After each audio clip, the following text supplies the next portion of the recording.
आज मैं आपको MP board Urdu class 10th के ग्रामर सेक्शन के जितने भी इम्पोर्टेंट क्वेश्चन हमने करे थे उसके आगे के क्वेश्चंस मैं आपको कराने वाली हूँ। इससे पहले हमने यही ग्रामर सेक्शन में तारीफ़ें बताई थी। अगर आपको नहीं समझ में आई हो तो मैं आपको फिर से समझा दूँगी, आप बस कमेंट कीजिएगा।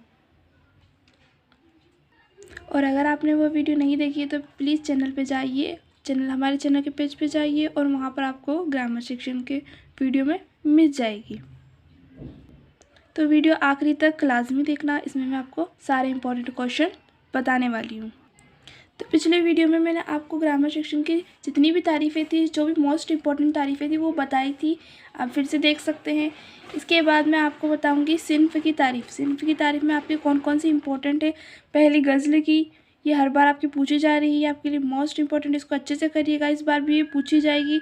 नज़्म और रुबाई, ये तीनों ही आप तैयार कीजिए, आपके लिए अच्छा होगा, क्योंकि यहाँ से ऑब्जेक्टिव्स भी बनते हैं, आपके ऑब्जेक्टिव भी यहीं से पूछे जा सकते हैं। थोड़े बहुत ज़्यादा से ज़्यादा 3 या फिर 4 ऑब्जेक्टिव आपके इन्हीं में से पूछे जाएंगे, जैसे अफसाना, ड्रामा, सवाने हयात, ये तीनों चीज़ आप लाजमी करिएगा।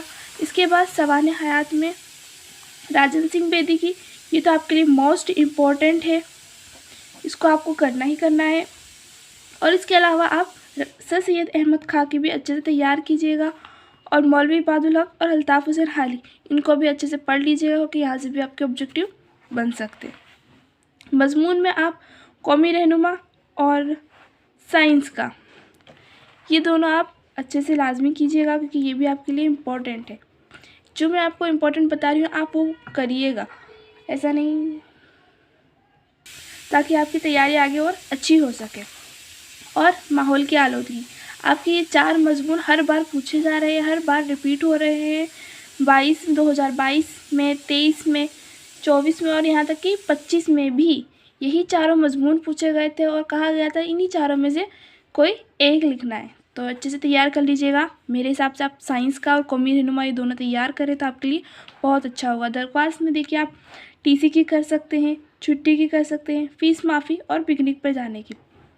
टीसी की 23 और 25 में पूछी गई है, और छुट्टी की भी यहाँ पर पूछी गई थी एक बार, फ़ीस माफ़ी की भी यहाँ पर 2 बार पूछी जा चुकी है।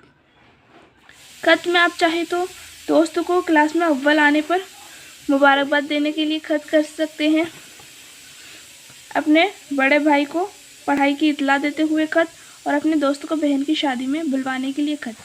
अगर आप चाहते हैं कि मैं इन सब का सॉल्यूशन आपको करवाऊँ तो प्लीज़ वीडियो पर कमेंट कर दीजिएगा, ताकि मुझे पता चल जाए। वीडियो को लाइक कर दीजिएगा, चैनल पर न्यू हो तो सब्सक्राइब कर दीजिएगा, ताकि आपको हमारी वीडियो जल्दी से मिल सके। आखिरी में यही कहना चाहूँगी कि अपनी तैयारी अच्छे से करना। बेस्ट ऑफ लक सभी को।